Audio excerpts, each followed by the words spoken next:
ఆలోచించు మైకల్. నేను నీకు ఆశ్రయం ఇచ్చాను, ఆయుధాన్ని ఇచ్చాను, కానీ నువ్వు దానికోసం నిలబడుతున్నావు. నేనే కదా నీకు కావాలి. రా, తనని వదిలే.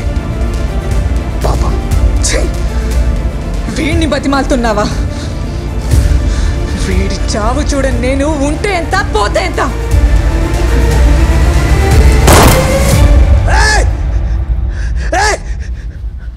పాపమే సార్, రక్తంతో కడగాల్సిన పాపం.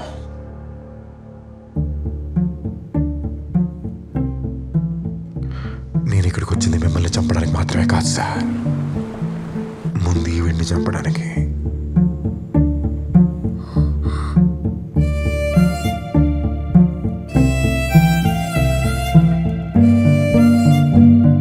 నువ్వు నా సొంత కొడుకు లాంటి వాడివి అనుకున్నాను రా ద్రోహి.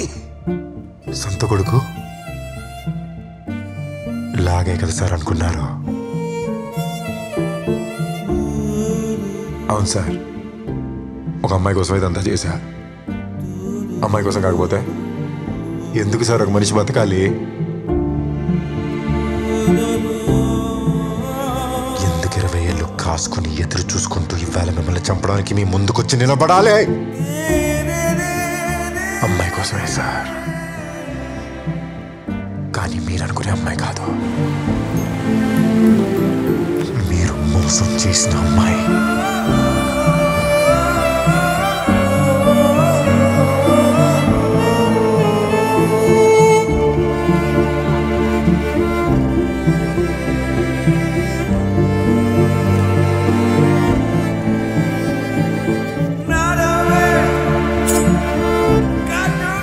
ఈ వయసులో కత్తితో ఏం పనిరా?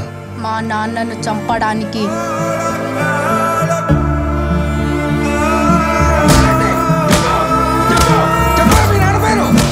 గురునాథ్.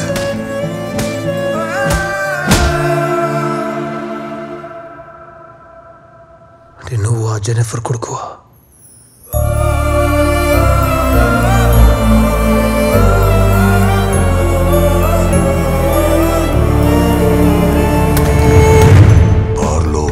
పాడే అమ్మాయితో గురునాథ్కి పరిచయం ఏర్పడిందే, ఆ అమ్మాయి పేరు జెన్నిఫర్. ఆ అమ్మాయి ఎవరు? ఆ అమ్మాయి కొత్తగా జాయిన్ అయిన సింగర్ సార్. పాటలు బాగా పాడుతుంది, వైలిన్ కూడా బాగా ప్లే చేస్తుంది. ఈ అమ్మాయి వచ్చాకే మన బార్ బాగా పాపులర్ అయింది సార్. జెన్నిఫర్ గురునాథ్కి బాగా దగ్గరైంది.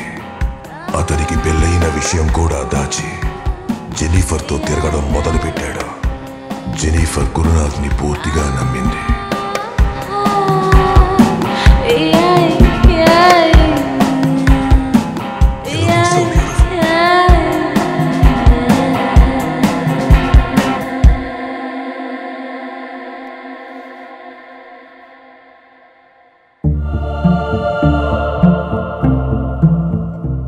గురునాథ్ వల్ల జెన్నిఫర్ నెల తప్పింది.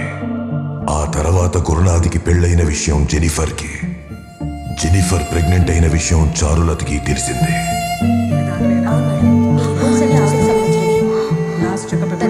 ఈ విషయం తెలియడంతో గురునాథ్ జెన్నిఫర్ని దూరం పెట్టాడు. కడుపు తీయించుకోమని బెదిరించాడు. నీతో పాటు ఉండటం కుదరదు. తీయించేసుకోమని ఎన్నిసార్లు చెప్పాను నీకు?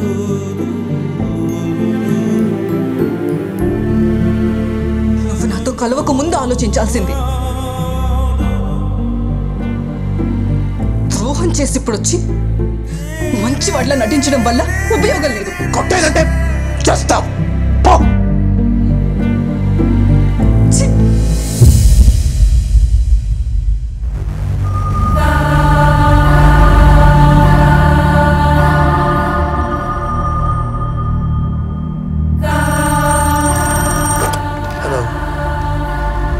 నువ్వక్కడే ఉన్నావని నాకు తెలుసు గురు.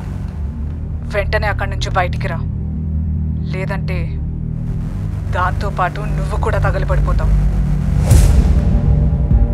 వచ్చే గురు, నీ గురించి నాకు బాగా తెలుసు. నేను అదో ఎవరు కావాలో తెలుసుకో. వెంటనే బయటికి రా.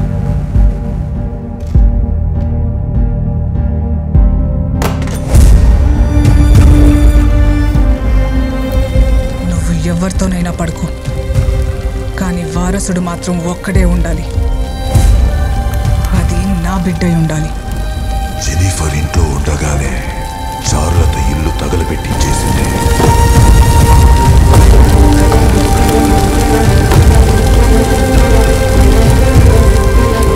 జెనిఫర్ ఎలాగో తప్పించుకుని కాలిన గాయాలతో తన తండ్రి స్నేహితుని వద్దకు చేరింది. మాట్లాడుతున్నా. చెప్పమ్మా జెనిఫర్.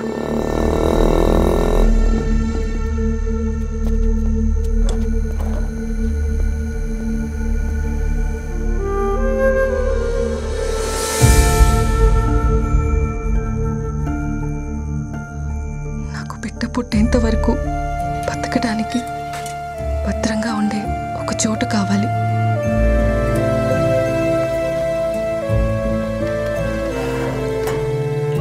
గురునాథన్ నమ్మినందుకు తనకు తానుగా వేసుకున్న శిక్షగా భావించి ఆశ్రయం ఇచ్చిన జైలు నుండి బయటికి వెళ్ళడానికి కూడా ఇష్టపడలేదు.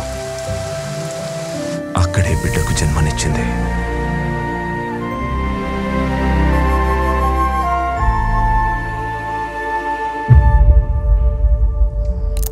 నేను చెప్పాను కదా, జైల్లో ఒక పిల్లాడు పుట్టాడు పెరిగాడు అని.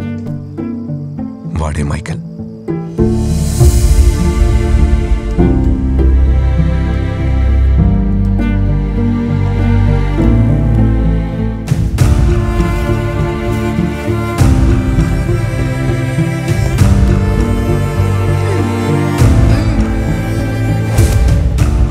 వాడికి 13 ఏళ్ళు వచ్చే వరకు అక్కడే ఉన్నాడు.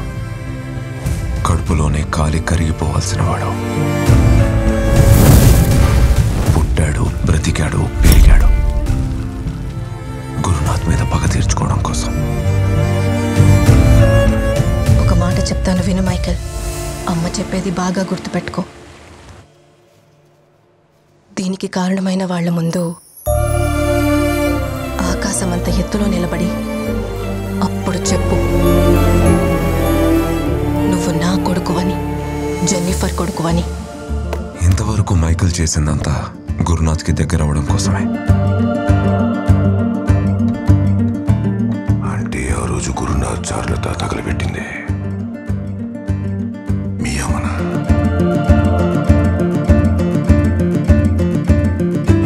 వాడికి వేరే ఆశలంటూ ఏమీ లేవు.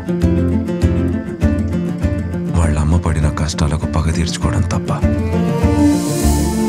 మధ్యలో నువ్వు రావడంతో వాడి జీవితంలో మొదటిసారి బతకాలని ఆశపడుతున్నాడు.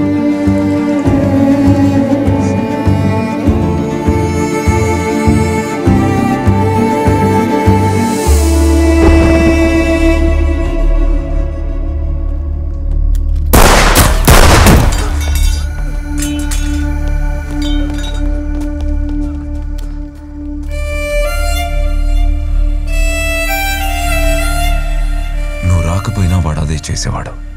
కాకపోతే ఇప్పుడు కొంచెం తొందరగా జరుగుతుంది. నీకు దెబ్బ తగిలితే నాకు బాధగా ఉంటుంది నాన్న. ఇదంతా ఎందుకు చేసావు మైకేల్? ఇదేనమ్మా, నాకు చాలా బాధగా ఉంది.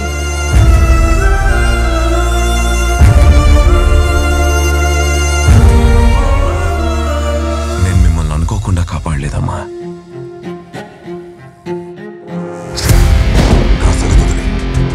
ఎక్కడికి వెళ్తావా?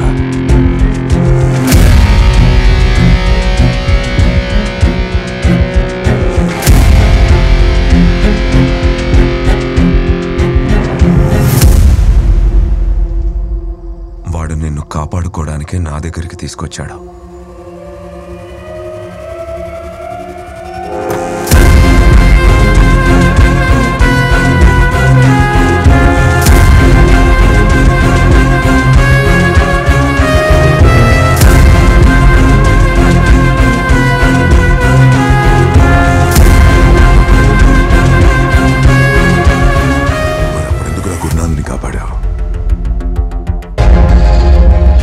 అది నా చేతుల్లో పోవాల్సిన ప్రాణం.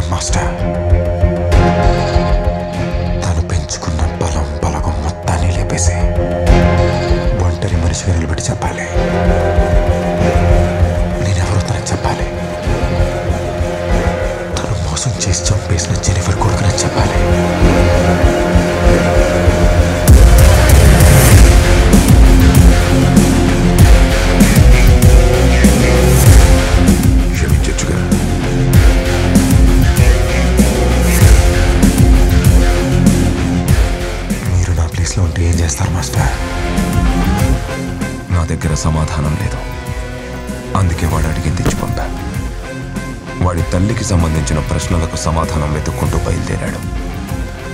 సమాధానం దొరకందే రాడు.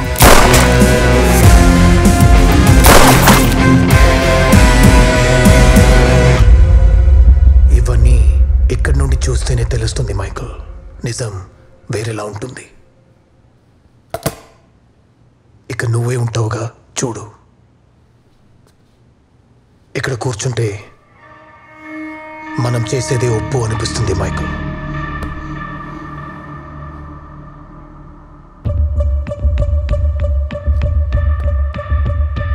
నీలాంటి వాడు ఒకడు ఎదురుగా నిలబడి మనం చేసేది తప్పు అని చెబితే అంతే, ఆ రోజు మన టైం అయిపోయిందని అర్థం.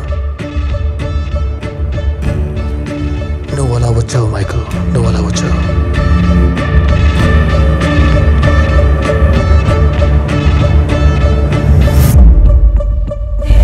తీసుకో మైకల్, రా.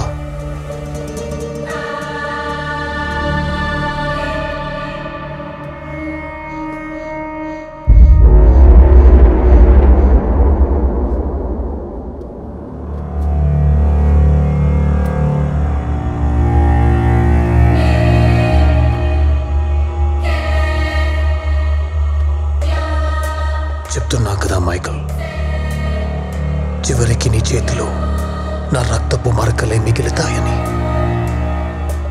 పర్లేదు సార్, నా పాపాలన్నింటినీ మీ రక్తమే కడుగుతుందంటే అలాగే కానిద్దాం. నువ్వు గురునాథ్కి చేసింది ద్రోహం కదా? గురునాథ్ జెనిఫర్కి చేసిన ద్రోహంతో పోల్చుకుంటే నేను చేసింది పెద్ద ద్రోహమేం కాదు. మన్నించేటప్పుడు మనం దేవుడు అవుతాం మైకేల్. నాకు దేవుణ్ణి అవ్వాలని ఆశ లేదమ్మా. నేను మనిషిగానే ఉంటా. నేను దేవుణ్ణి కాదు, మిమ్మల్ని ఎప్పటికీ క్షమించలేను.